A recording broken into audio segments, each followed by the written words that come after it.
yun guys, dito kami sa Timalan Conception sa Sitio Riles sa may dagat. So yung piso wifi pa rin namin, tarpaulin. So almost 2 months na tong piso wifi namin to dito. Okay na siya. So ano yung naging problema?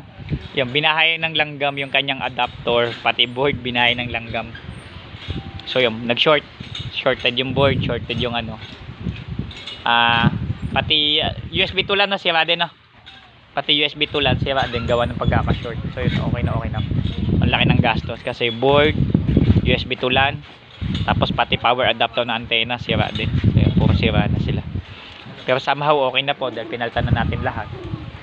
Back to normal na. So yun, so okay na po ulit. Sulit na sulit. Ayan, may pusa pa. So tuloy-tuloy na yung kanilang pag-i-scatter dito. So sulit na sila habang nagbi-beach. Panalo na. Pwede na. So mamaya kita po tayo sa Barangay Halang tsaka sa Malainin Bago. So tingnan po natin kung ano magagawa pa natin. So marami pa tayong project. Sana matapos ko pa po yung iba. Kasi ang dami ko pa po. Kasi this week asikasin ko na po yung lettuce. Kailangan matapos ko na rin po yun. PC mo gawa mo. Don't forget to subscribe. Thank you.